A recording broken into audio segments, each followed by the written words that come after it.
ਉਸ ਤੋਂ ਬਾਅਦ ਮੇਰੇ ਤੇ ਆਣ ਕੇ ਉਹੀ ਡਾਕੂ ਉਹੀ ਨਜਾਇਜ਼ ਫਰੋਸ਼ ਕਹਿੰਦੇ ਨੇ ਮੈਨੂੰ ਕਿ ਤੈਨੂੰ ਕਹਿੰਦੇ ਹਾਂ ਸਾਡੇ ਨਾਲ ਹੱਥ ਮਿਲਾ ਤੇ ਤੂੰ ਹੁਣ ਚੰਗਾ ਰਿਹਾ, ਪੁਲਿਸ ਨੇ ਤੇਰੇ ਨਾਲ ਚੰਗਾ ਕੀਤਾ ਹੈ, ਇੰਜ ਹੀ ਤੇਰੇ ਨਾਲ ਹੋਣਾ ਚਾਹੀਦਾ ਸੀ, ਤੇਰਾ ਇਲਾਜ ਹੋਇਆ, ਤੈਨੂੰ 700 ਵਾਰੀ ਆਖਿਆ ਕਿ ਸਾਡੇ ਨਾਲ ਜਿਹੜੀ ਗੱਲ ਹੈ ਇੱਥੇ ਕਰ ਲਿਆ ਕਰ, ਪੁਲਿਸ ਵੀ ਤੇ ਪੈਸੇ ਲੈ ਲੈਂਦੀ ਹੈ ਤੇ ਤੂੰ ਵੀ ਲੈ ਲੈ।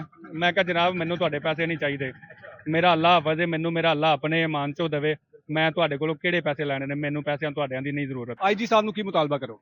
ਜਨਾਬ ਮੇਰੀ ਆਈਜੀ ਸਾਹਿਬ ਅੱਗੇ ਇਹ ਗੁਜ਼ਾਰਿਸ਼ ਹੈ ਕਿ ਮੇਰੇ ਨਾਲ ਤੇ ਇਹਨਾਂ ਨੇ ਜ਼ਿਆਦਤੀ ਕਰ ਲਈ ਹੈ, ਲੇਕਿਨ ਆਇੰਦਾ ਅੱਗੇ ਵੀ ਚੈੱਕ ਕਰਨ ਨਾ, ਕਹਿੰਦੇ ਨੇ ਜੀ ਰਜ਼ਾਕਾਰ ਜਿਹੜੇ ਨੇ, ਆਈਜੀ ਸਾਹਿਬ ਦਾ ਹੁਕਮ ਹੈ ਜੀ ਰਜ਼ਾਕਾਰ ਥਾਣੇ 'ਚ ਕੋਈ ਨਾ ਰਵੇ, ਠੀਕ ਹੈ, ਲੇਕਿਨ ਆਈਜੀ ਸਾਹਿਬ ਚੱਕਰ ਲਾ ਕੇ ਵੇਖਣ, ਅੱਜ ਵੀ 15 ਤੋਂ 20 ਰਜ਼ਾਕਾਰ ਥਾਣਾ ਸਿਟੀ ਮਰੀਦ ਕੇ ਮੌਜੂਦ ਨੇ, ਜਿਨ੍ਹਾਂ ਦੀ ਕਮਾਈ ਮਹਿਕਮਾ ਪੁਲਿਸ ਖਾ ਰਿਹਾ, ਜਿਨ੍ਹਾਂ ਦੀ ਕਮਾਈ ਐਸਐਚਓ ਸਾਹਿਬ ਖਾ ਰਹੇ ਨੇ, ਜਿਨ੍ਹਾਂ ਦੇ ਕੋਲੋਂ ਕਮਿਸ਼ਨਾਂ ਖਾ ਰਹੇ ਨੇ।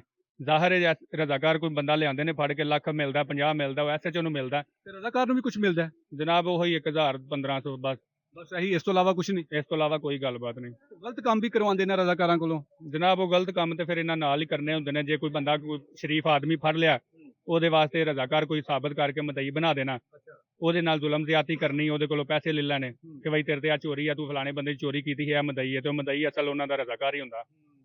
ਮੇਰੇ ਤੇ ਜਨਾਬ ਮੈਨੂੰ ਇੰਨਾ ਕੁ ਖਤਰਾ ਹੈ ਕਿ ਐਸਐਚਓ ਨਿਆਜ਼ੀ ਥਾਣਾ ਸਿਟੀ ਮਰੀਦਕੇ ਦਾ ਕਹਿੰਦਾ ਕਿ ਜਿਸ ਟਾਈਮ ਵੀ ਮਰੀਦਕੇ ਗੁਲਫਾਮ ਨਜ਼ਰ ਆਉਂਦਾ ਇਹਨੂੰ ਫੜ ਕੇ ਇਹਦੇ ਤੇ 4 ਕਿਲੋ 5 ਕਿਲੋ ਚਰਸ ਦਾ ਪਰਚਾ ਦਿਓ। ਅੱਛਾ, ਇਹ ਨਿਆਜ਼ੀ ਖੁਦ ਕਹਿ ਰਿਹਾ? ਜੀ ਇਹ ਨਿਆਜ਼ੀ ਸਾਹਿਬ ਦੇ ਬਿਆਨ ਨੇ। ਮੈਨੂੰ ਇੱਕ ਦੋ ਸਿਪਾਹੀ ਹੈ ਨੇ ਜਿਹੜੇ ਰਿਜ਼ਕ ਹਲਾਲ ਖਾਣਾ ਪਸੰਦ ਕਰਦੇ ਨੇ, ਉਹਨਾਂ ਮੈਨੂੰ ਦੱਸਿਆ, ਉਹਨਾਂ ਕਹਾ ਜਨਾਬ ਸਾਡਾ ਨਾਂ ਨਹੀਂ ਆਉਣਾ ਚਾਹੀਦਾ, ਲੇਕਿਨ ਆਪਣੀ ਨਾ ਸੇਫਟੀ ਕਰ। ਮੈਨੂੰ ਤਾਂ ਜਨਾਬ 15 ਤੋਂ 20 ਦਿਨ ਹੋ ਗਏ ਨੇ, ਮੈਂ ਮਰੀਦਕੇ ਨਹੀਂ ਕਦੀ ਗਿਆ। ਮੈਂ ਕੋਈ ਸਮਾਨ ਮੰਗਾਉਣਾ ਹੋਏ ਤਾਂ ਮੈਂ ਕਿਸੇ ਕੋਲੋਂ ਮੰਗਾਉਣਾ।